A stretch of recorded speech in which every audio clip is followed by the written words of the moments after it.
Happy New Year, family and friends. I'm making my cabbage and show you how I do mine. Everyone does theirs differently, but I cut it up. Be careful with the knife, guys. I cut it up to about right here. Okay. Throw it in there. Careful with the knife.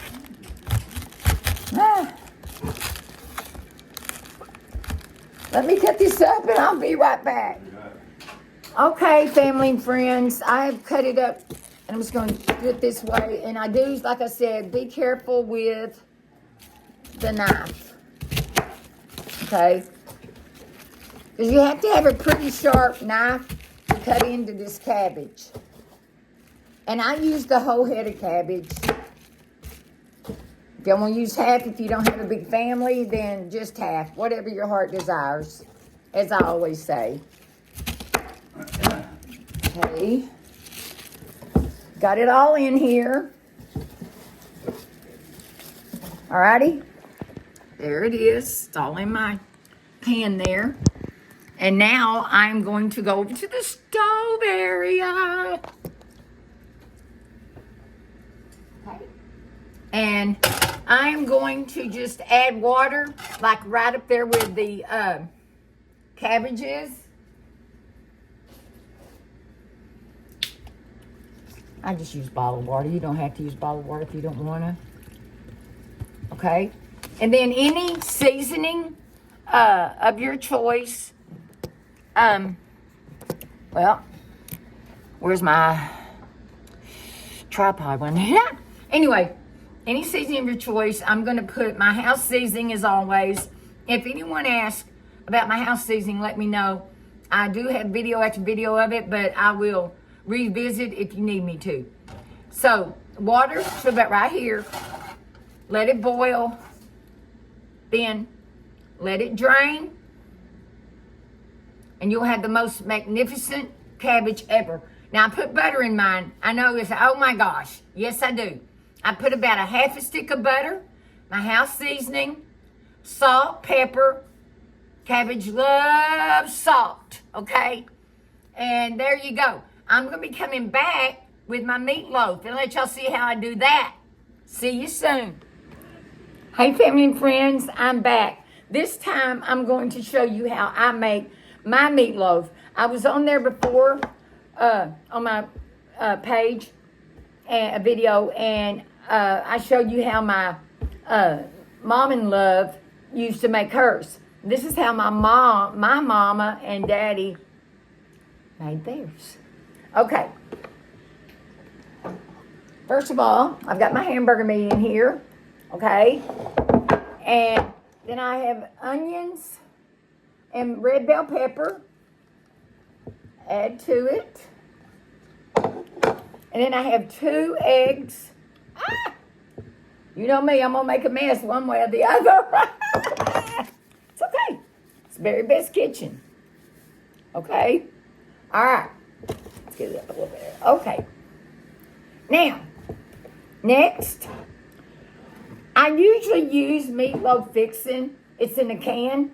But I couldn't find it this time in a can. And I usually do. So I just used the package. It says meatloaf seasoning. And then I added a can of tomato sauce in it.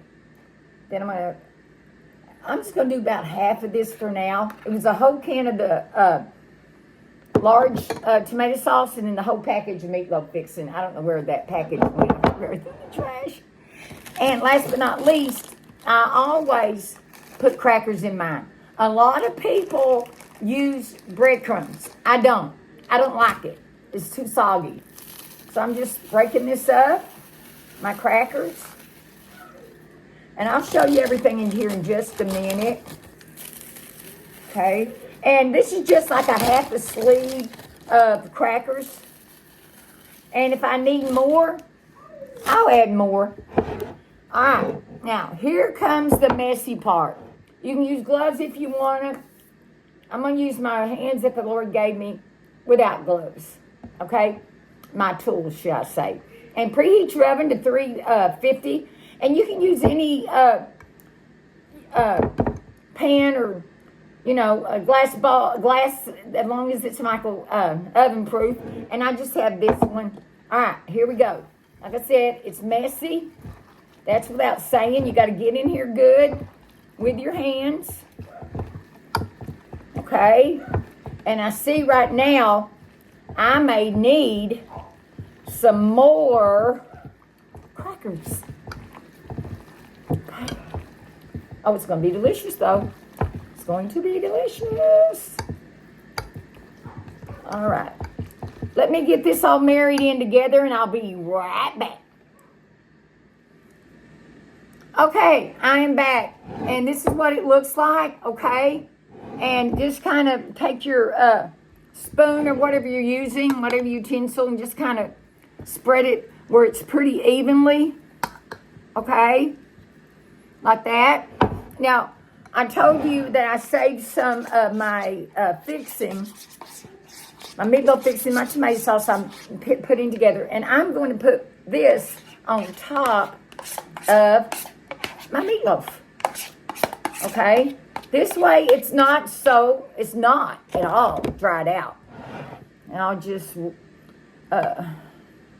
spoon this in and get it real even. And I'll show y'all in just a second. And I would say on 350, depending on your oven, I'm going to put mine on, put my timer on for about 30 minutes. And if I see it's not ready, I'll do maybe another 10 minutes. Okay? Alrighty, my cabbage is simmering over there. And my black-eyed peas is not a big deal. I'm not going to film that because I waited too long. And I couldn't find the black-eyed peas that's frozen. So I'm just using cans. It's not a big deal, so I'm not going to show that. Here's the meatloaf. Can y'all see that real good? Let me move this bowl out of the way. Excuse my house, guys. It's a mess, okay? And there you go. There you go. I'm going to pop it in the oven, like I said, 350 for about 30 minutes. And if I see that it's not ready, I'll put it in there for another 10 and blah, blah, blah, okay? So, I'll be back with the finished product. I love y'all. Family and friends, my finished product, my cabbage. I did not show you how I made my cornbread, but I just used the Gladiola cornbread mix and just did it that way. I've used a cast iron. And my black-eyed peas, like I told you, they were just in a can, but I doctored them up. And here is the fabulous meatloaf. I cut a piece to let y'all see. It's super hot. But yeah, Happy New Year to you all.